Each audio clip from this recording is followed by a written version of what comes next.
pangani click subscribe button kuti nthawi zonse mzilandira ma notifications kapanga upload new videos on our channel Malawi News Daily Updates. Zikomo kwambiri.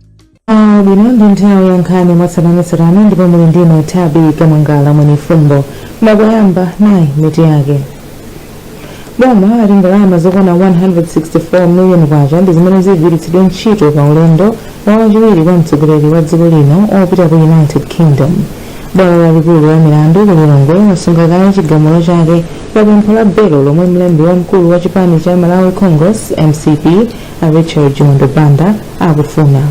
Ndipo nkhani zina makhansala ena ku Mzuzu awuza boma kuti imitseka ntchito yogawa chimanga mu mzindawo. Tili ndizi ndi zina zambiri, tiyeni tikhale limodzi.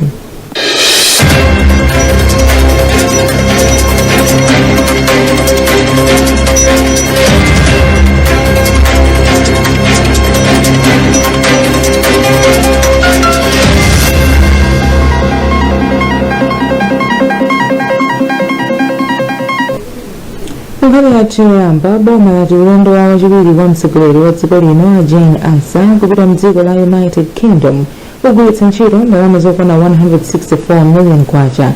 Izi ndimalinga ndi kalata imene woyankhulira boma a Shadrack Namalomba alemba. Daniel Zimba ali ndi zambiri mu ripoti iyi.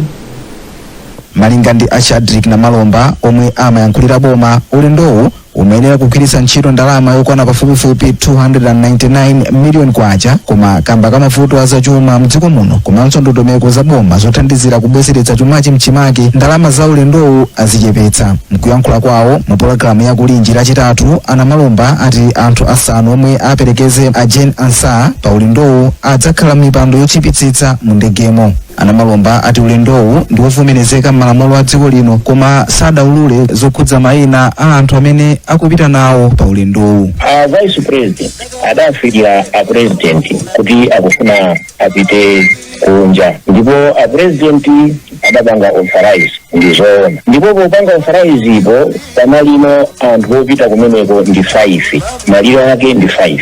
Kodi 5 akuchokera pa 5 akuchokeranso malamulo amene amayendetsa nkhani za ku president, timati president salaries and benefits. Apa Namalomba ati akuganizira kuti anthu ena a Ndale ndiwo akhala akufalitsa nkhani zabodza zokhudza ulendo wa Jane Ansa pofuna kungoyipitsa mbiri ya boma la DPP. Koma poyankhulapo mkulu wa bungwe la Human Rights Defenders Coalition HRDC Amaiko Kaiyatsa apempha boma kumafotokozera poyera za zochitika mdziko osadikira kuti anthu ayankhule kapena kulipempha kutero. Chimene tikufuna sendo HRDC chona kuti pamene kuchira mufuwa wa amene ali boma wa ndinokuwa azira mufuwa moganizira amalawi moganizira mavuto amene dziko lathu likudutsamu pakali pano.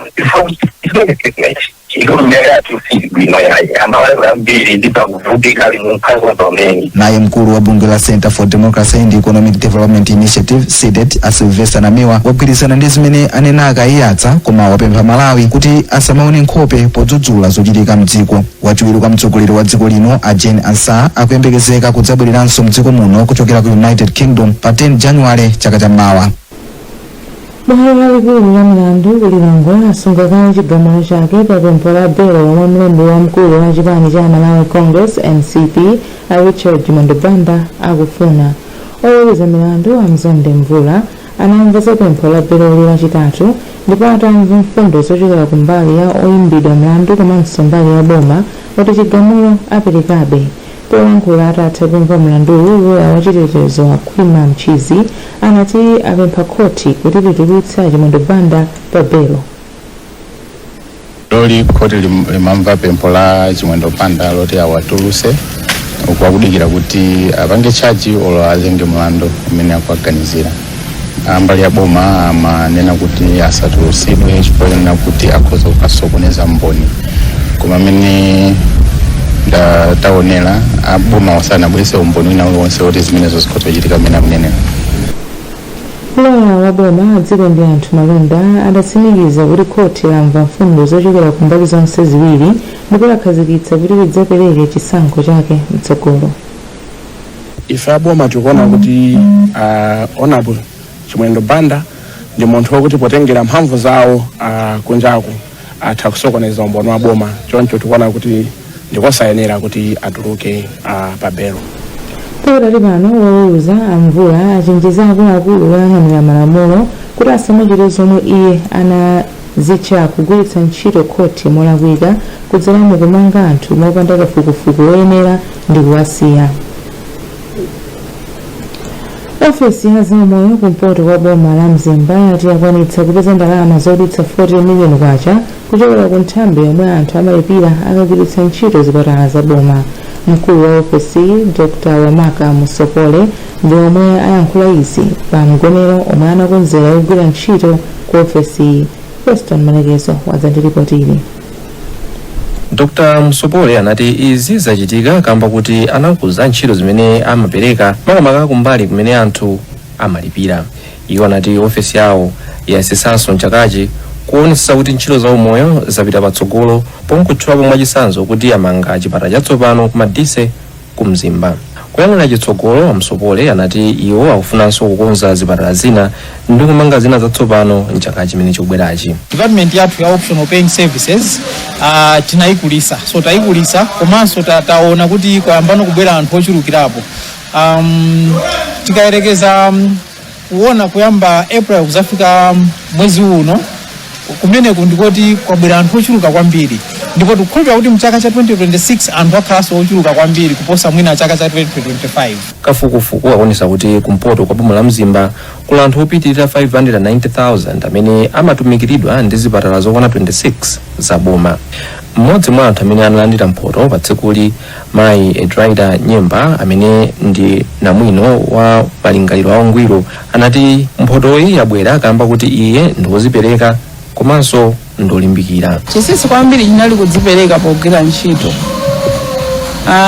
Ndimatha kugwira ntchito nthawi iliyonse yomwe munthu akundifuna, kaya ndi usiku, kaya ndi masana, kaya ndi mkati ma weekend, Saturday Sunday. Matha kugwira ndithu ntchito ngakhale during the weekend sitimatha kugwira ntchito Saturday Sunday, koma ndimatha kugwira kudzera online.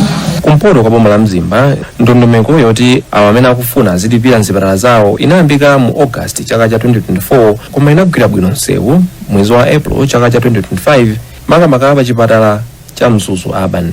Mwambo unathandizidwa ndi anthu osiyanasiyana kuphatikizirapo NPS komanso United Civil Servants Sacco.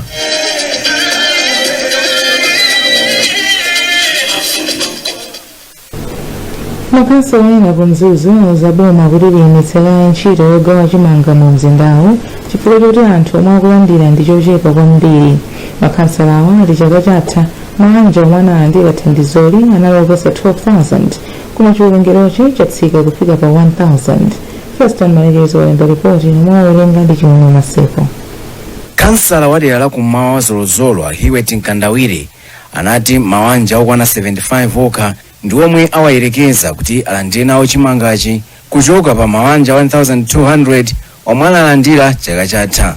Nkandawire anadandaula ndi kutsika kwa nambalayi pona kuti chaka chatha anthu anakolola chimanga chochulukirapo kusiyana ndi chaka chino, zomwe ati sakumvetsetsa chifukwa chomwe nambala ya anthu omwe akuyenera kulandira chimangachi ayitsitsira. Tini nkhalamba zambiri over 100, tini anthu aulumali omwenso akudusa somuna 30, komanso tini anthu omwe nda azimayi amasiye widows. So osewo akudusa mwenso somuna 200 500. Now tingoteka pano 75 kuti tialembe.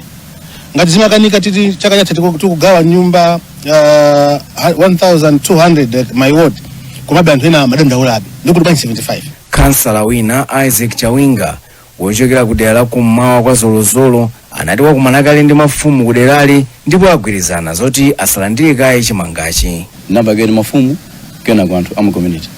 Ine mwanga munakumana ndi anthu amu community komanso mafumu anakana. Pa komanso anzanga wakuti waviweda yeso anapanganso chimodzimodzi. Mfumu ya mzinda wa Mzuzu achiyembekezo Moses ali konsolo ya mzindawu itanitsa mkumano wa dzidzidzi kuti akambirane za nkhani. Poyankhapo pa madandaulowa ofalitsa nkhani ku bungwe la Dodma achipiro Khamula anadandaula ndi chiganizo choyimitsa kugawa chimangachi ponena kuti makhansalawa akanatha kupereka madandaulo awo kudzera ku konsolo. Ndondomeko yogawa chimanga kwa anthu ya mchaka cha 2024-2025 mabanja okwana 12,661 ochokera mu Mzuzu anapindula nawo kuchoka pa gawo la ndalama zokwana 5.7 miliyoni kwacha zomwe anazika padera kuti zithandizire anthu omwe analibe chakudya m'dziko muno. Ndondomeko yothandiza anthu ndi chimanga ya chaka chino yomwe inayamba mu Oktoba 2025 izatha mu mwezi wa Machi mchaka cha 2026 ndipo ikuyenera kupindulira anthu oposa 4 miliyoni m'dziko muno. Mfumu ya mzinda wa Blantyre Isaac Jomo Osman yati khonsolo ya mzindawo itseka bizinesi zimene eni yake akulephera kupereka misonkho ku khonsoloyi. Osman auza atola nkhani lachitatu kuti khonsoloyi ili ndi ngongole pafupifupi 8 billion kwacha imene yochita malonda ena sanapereke ngati misonkho chaka chino. Zambiri mulipotiri. Malinga ndi mfumu ya mzinda wa Blantyre Isaac Jomo Osman, khonsoloyi iyamba kutseka ntchito za malonda pofuna kutolera ndalama pafupifupi 8 billion kwacha ya misonkho imene ochita malondawa sakuperekabe. Iwo ati khonsoloyi ikuzindikira kuti pali ochita malonda wena amene akumachita zachinyengo komanso akubisala kumbuyo kwa anthu a Ndale pa nkhani ya misonkho, koma ati iwo salola kuti izi zipitirire kuchitika mu mzindawu. Kwa iwo omwe akuona ngati zocheza chifukwa alipo anthu ena ake amadalira anthu a Ndale kuti awateteza. Izi tikupanga izi siza DPP, UTM, MCP, kazi pani zonse ka afford ife tikugwira ntchito. Anthu onse omwe atayelekeze kubwera ndi zina la chipani ndi ayalusa ndi ayikapambala mbanda dziko lonse lidziwa paka president iso adziwa. Ngakhale nduna zomwe zitalowerere ntchito imeneyi ndunazo kandi MP kandi ndani ngati amapanga business alipire ndalama za business. Osman ati khonsoloyi ili ndi zinthu zambiri zofunikira ndalama monga misika, misewu yowonongeka komanso kuchepa kwa zipangizo za magetsi m'misewu. Choncho ati iwo aonetsetsa kuti ochita malonda onse akupereka misonkho yawo. Ndipo yemwe amayankhulapo pa nkhani za chuma Marvin Banda walangiza khonsoloyi kuti itsatiredi ndondomeko zokhwima zolimbikitsira ochita malonda kupereka misonkho. Tikamaona kuti pali njira yokuti tingatopanga collect ndalama imeneyi toyenera kuyang'ana kuti kodi ife otolera ndiwo operekawo awine hamone chifukwa nthawi zinaso anthu akakhatisa kupanga comply timayenera kuyang'ananso kuti business environment imene akukhala iwo ndi yotani, chifukwa Malawi ngati akuphinjika ndipo vuta ndipo ndi ochepa amene angafune kulipira msonkho komano zimene zizi kwa anthu amene akuyenera kupereka msonkho sizinthu zoti ena sunga misonkho chifukwa enaso ofinyika kwambiriwo amabalowa mashopo amakalipira misonkho misonkho imene isu kuti amakhala kunenera. Malinga ndi Banda, kupereka misonkho mwadongosolo ndi njira imodzi yothandizira boma kukwaniritsa masomphenya achitukuko a Malawi 2063. Khonsolo la mzinda wa Lilongwe LCC layatsa magetsi a Krismasi mphambano za m'misewu pakati pa mzindawo. Izi zachitika pofuna kukondwerera tsiku la Krismasi. Polankhula m'malo mwa meya wa mzinda wa Lilongwe a Patrick Jana wapempha anthu okhala mzindawo kuti asangalale mwamtendere komanso moyenera. Iwo achenjeza kuti kumwa mowa mopitirira muyezo nthawi zambiri kumayambitsa ngozi za msewu pa nthawi ya maholide. Polankhulanso m'malo mwa mtsogoleri wamkulu oona za ntchito ku khonsoloyi a Julius Tsogolani ati bungweli mogwirizana ndi mabungwe achitetezo akhazikitsa njira zokhwima zoonetsetsa kuti anthu ndi katundu wawo ali otetezeka. Bungweli lapemphanso nzika za mu mzindawo kuti azisamalira zokongoletsera za Krismasi. Tipitiriza kukupatsirani nkhani zikatha izi.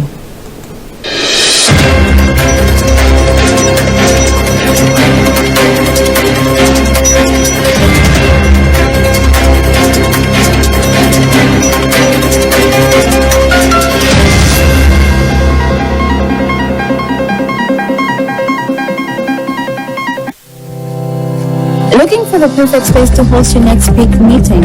At Victoria Hotel, we combine professionalism and elegance. Our conference rooms feature the state-of-the-art technology, ergonomic seating, and customizable layouts, perfect for impactful meetings and events. Elevate your presence with our tailored business suites designed to exude confidence and style. Book your conference room today at Victoria Hotel, where your event will be a resounding success. Victoria Hotel, where business meets elegance.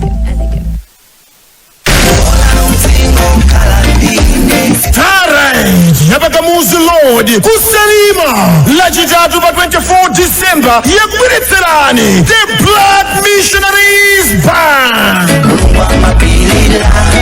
Antoni Makondetsa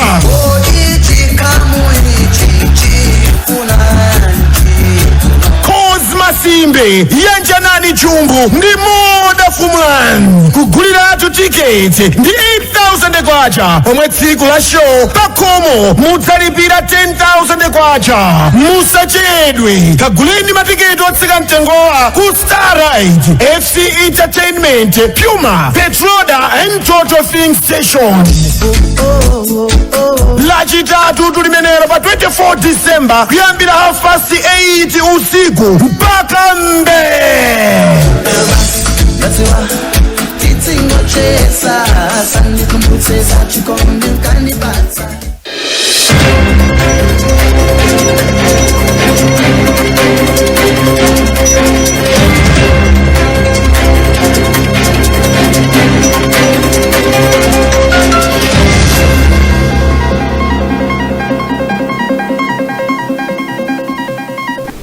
Kupitirira ndi nkhani bungwe la zipatala za mipingo la Chama apereka thandizo la mankhwala ndi zipangizo zachipatala ku zipatala zina za boma.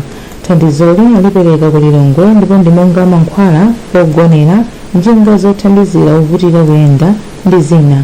Mmodzi wa akuluakulu oyendetsa bungweli a Anpoya anati thandizoli ndi gawo la zomwe analandiranso ngati mphatso. Apoya akulankhula ndi Kingsley Jasi. Ifeyo tili ndi abwenzi ambiri muziko muno komanso ukunja.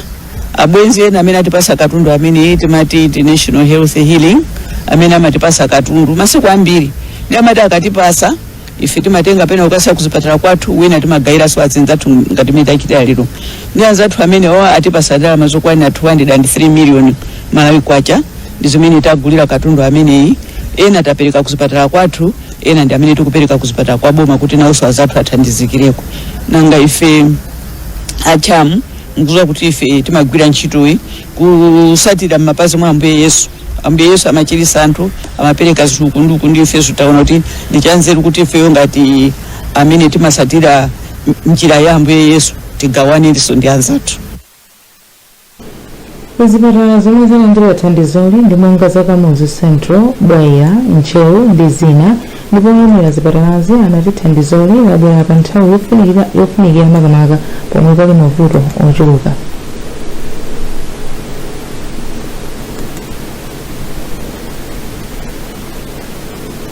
Ife ngati achipatala sikuti mankhwala amakhala okwanira chifukwa timalandira mapatient tsiku lililonse ndi pamafunika kuti patient uja akamachoka kuchipatala mumpaseko mankhwala. Ndi katundu amene talandira lero kuchokera ku Chamu athandizira kwambiri. Taona kuti atipasa mankhwala amadzi masirapu amene timagwirisa ntchito omwana ndi ababa tikuthokoza kwambiri. Komabe kutsogoloko mmene taonera panopa ndi nthawi ya mvula ndi mvulanso imabweretsa matenda ake. Ngati apapa tikuyembekezera kuti tikhala ndi odwala ambiri amene azibwera ndi vuto la malungo. Kampani ya Miko mogwirizana ndi bungwe la World Vision komanso nthambi yoona za ngozi zogwa mwadzidzidzi ya Dodma ayamba ntchito yogawa chimanga kwa anthu osowa m'boma la Machinga. Poyankhula pamwambo okhazikitsa ntchitoyi, mmodzi mwa akuluakulu ku Miko Chimwendo Banda anati kampani ndiyodzipereka kuthandiza anthu m'dziko muno. Akanyenda kufotokoza zambiri wa Mike Mataka. A Ministry of Finance komanso a Dodma anakhala kuyitanitsa thandizo kuchokera ku mabungwe osiyanasiyana ku Malawi konkuno komanso kuchokera kunja. Ndiye ifeyo aniko tinachiona kuti ndi cha mtengo wapatali komanso cha nzeru kuti tikathe kuthandizira nawo anthu amene akuvutika ndi njala imeneyi. Monga mukudziwira boma palokha silingakwanitse kupanga china chilichonse. Ifeyonso tinaona kuti tili ndi responsibility yona kuti tikathandiza anthu amene akuvutika ndi chifukwa chake mukutiona kuti tabwera lero. Mkulu woona za ntchito ku World Vision Charles Chimambo ayamikira ubale wawo ndi Miko ponena kuti thandizoli lafika mu nthawi yoyenera kwambiri pomwe anthu akusowa chakudya. Ife timakhulupirira kuti mu dziko lililonse mmakhala chakudya chokwanira kwa munthu ina aliyense koma vuto limakhala distribution kagawidwe kachakudyacho. Ndefe our vision ndi campaign ina imene tikuti enough campaign. Tikati enough campaign tutandaza kuti enough kuti anthu azikhala alibe chakudya. Is enough aliyense ayenera kukhala ndi chakudya pa nthawi ina iliyonse. Ndikuti anthu aone kuti distribution ya chakudya ingakhale motani kuti wina aliyense akhale ndi chakudya. Kotero kuti ntchito imeneyi ikuthandizira kwambiri pa campaign imeneyo imene tikuyitchula kuti enough campaign. Kampani ya Chibuku yapereka tanki yosungira madzi a malita 20,000 kulikulu la polisi kuchigawo chapakati chakumadzulo Central West mu mzinda wa Lilongwe. Poyankhula polandira tanki ya madzi mu mzinda wa Lilongwe, wachiwiri wa komishonala amavuto mbombo anati tanki kuli ntchito yotamandika kuthetsa vuto la madzi akasiya pa ofesi. Zambiri mu ripoti ili la Mese Matonga. Ambobo anati madzi akasiya pamalowa amavutika kwambiri kamba kuti alibe tanki, ndipo tanki yomwe inayo pamalowa tsopano inaonongeka. Tinali ndi vuto la madzi koma tikubwera kwa tanki imene itolechepa chifukwa will be having water in the tank throughout. Kusowasowa kwa madzi kukhala kuti kuli bwino. Ndipo mmawu ake wapampando wa komiti ya ofisi a Alex Chapundera anati malowa akufunika zinthu zochuluka monga zimbudzi zatsopano ndipo akufuna kwabwino ayenera athandize. Tayesetsa kulembera makampani onse akufuna kwabwino kuti atithandize. Tithokoze kuti ena tikafikira amakwanisa kutithandiza ngati mmene achitira Chibukuwa. Koma ena ngakhale mwapatse kalata yowapempha chithandizo sabereka. Mwina songa khala ukufotokozera kuti kodi zimene zativuta njani kuti sakuthandizeni. Koma tiyamikire kwambiri makampani akufuna kwabwino ngati Chibukuwa kuti tirafikira sikale na last week yomwe atithandiza. Ndipo mmawu ake mmodzi wa akuluakulu ku kampani ya Chibuku Breweries Alberta Chunga anati kampani yawo imadziwa zakufunika komanso ntchito yotamandika yomwe apolisi amagwira. Tofunikira kwambiri kwa ife Chibuku Products Limited ndi apolisi madzi akhale nawo azigwira ntchito zina osakhala kufufuza madzi koma ntchito zimene amapanga nthawi zonse zobweretsa chitetezo kumalo kumene ifenso Chibuku Products Limited timagwirako ntchito ngati mtawuni muno komanso m'midzi. Kupatula tanki ya madzi, kampani ya Chibuku Breweries yaperekanso mafuta amagalimoto okwana malita 50 ku police station ya area 28. Nkhani zathu ndi zomwe zikumatisiyana na nsomero yake. Boma lati ndalama zokwana 164 million kwacha ndi zimene zigwiritsidwa ntchito pa ulendo wa wachiwiri wa mtsogoleri wa dziko lino opita ku United Kingdom. Bwalo lalikulu la Mulandu ku Lilongwe lasunguka chigamulo chake pa pempho la Belo lomwe mlembi wamkulu wa chipani cha Malawi Congress MCP a Richard Chimwendo akufuna. Ndipo munkhani zina makhansala ena ku Mzuzu auza boma kuti kuyimitsika ntchito yogawa chimanga mu mzindawu. Mwana ndine Tabi Kamangala Munifumbo. Pangani click subscribe button kuti nthawi zonse muzilandira ma notifications kapanga upload new videos on our channel Malawi News Daily Updates. Zikomo kwambiri.